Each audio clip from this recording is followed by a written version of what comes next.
I was heading to the kitchen for a glass of water when I heard their voices. It was my mother-in-law and her sister talking in the study. What I heard next made my blood run cold. "Don't worry, I have a plan," my mother-in-law said. "Mark will be single again by Christmas."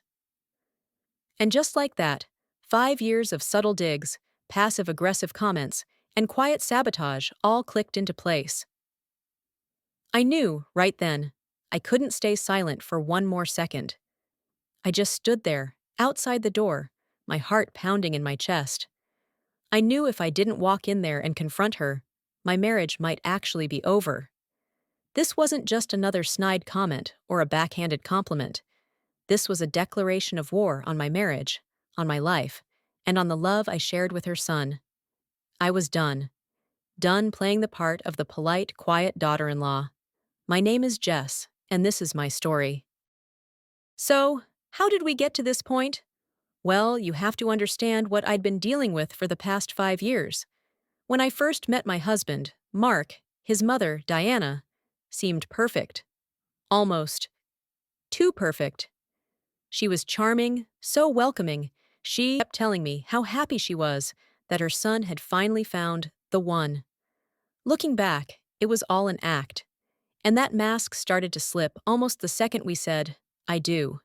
It began with little things, like forgetting to set a place for me at the family dinner table.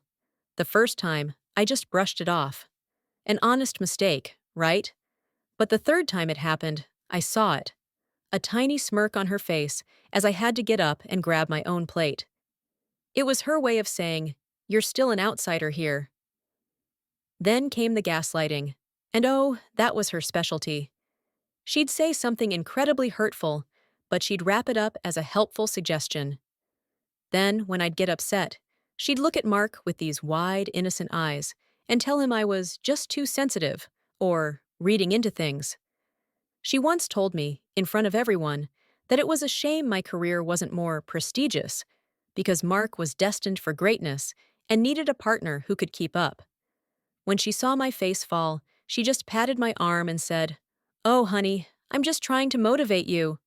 Mark, always trying to be the peacemaker, would get stuck in the middle, which just left me feeling totally alone and questioning my own sanity. It was exhausting. The sabotage got more obvious over time. She would constantly tell Mark how much simpler his life was before me. She'd bring up his ex-girlfriends, talking about how one was so good with money, or another was so family-oriented. It was a non-stop campaign to plant seeds of doubt in his head.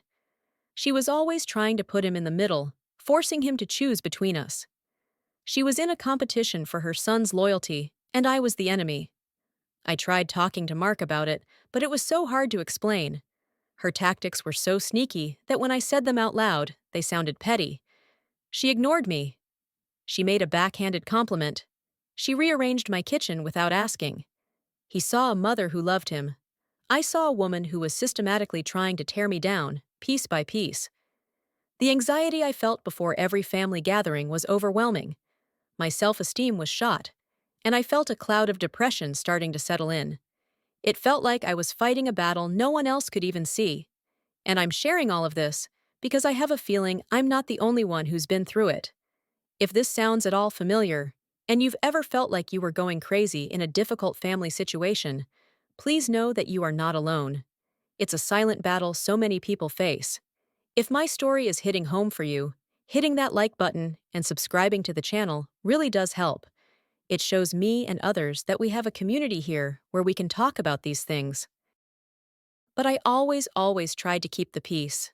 For Mark. I loved him, and I knew he loved his mom, even though their relationship was complicated. I really thought if I could just hang in there, be kinder, be more patient, maybe she'd finally accept me. I held on to that hope for 5 years, until the day I heard the one thing I could never, ever forgive. We were at their house for her birthday. Her sister was in town for it. I had spent the whole day baking her favorite cake from scratch, a genuine peace offering. I was walking towards the kitchen when I passed the study and heard them talking, their voices low and secretive. "Mark's starting to see it," Diana whispered, and I froze. He's getting tired of Jess's drama. All the little things I've been pointing out, they're adding up. There was a pause. My heart was hammering against my ribs. In that moment, I knew I needed proof. My hands trembling, I slowly pulled out my phone and hit record. "Don't worry," she continued, her voice dripping with confidence. "I've already convinced him to go on that boys' trip to Vegas in 2 weeks, and I've been in touch with his old girlfriend, Sarah. She's more than happy to run into him there.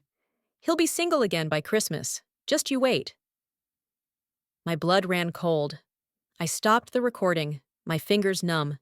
Every single slight, every passive-aggressive comment, every single time I thought I was going crazy, it all made sense. This wasn't just a mother having trouble letting go. This was a calculated, malicious plan to destroy my marriage. The cake I'd so carefully baked felt like a monument to my own stupidity. The betrayal was so sharp, it felt like a physical pain in my chest. And in that second, something inside me just snapped. The woman who tried to keep the peace was gone. I took one deep breath, squared my shoulders, and walked in. Diana and her sister went quiet, a triumphant little smile still on Diana's face. She saw me, and her expression flickered before that calm mask slipped back on. "Everything all right, dear?" she asked, her voice pure fake sweetness. I didn't even answer. I just stood there and looked her dead in the eye. "I know what you're doing," I said. My voice was surprisingly steady. Her mask of innocence was flawless. "I have no idea what you're talking about." "Stop," I said, putting up my hand. "Just stop the act, Diana. For once. I heard you. The plan. Sarah. Christmas." The color drained from her face. For the first time in 5 years, I saw real panic in her eyes. She started to stammer. "You misunderstood. You're being hysterical." And that's when Mark walked in. "What's going on?"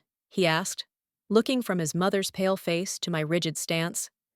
Diana immediately burst into tears.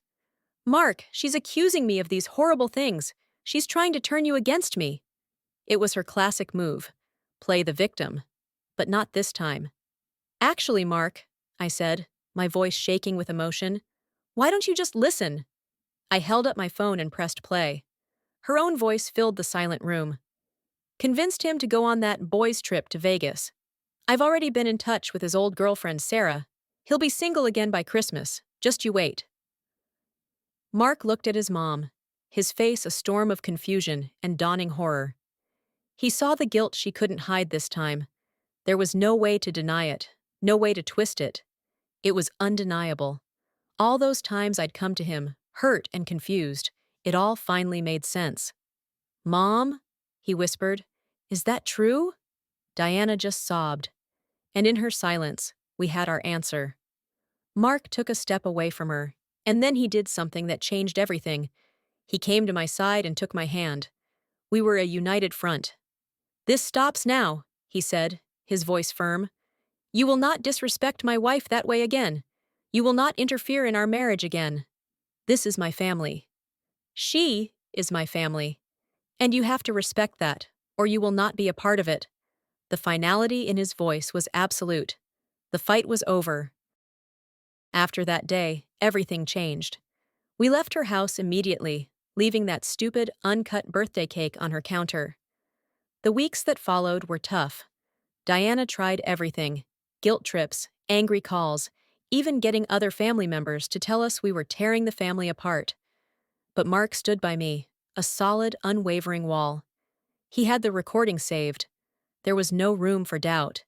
He set firm boundaries, telling her that until she could give a real apology and respect our marriage, we needed space.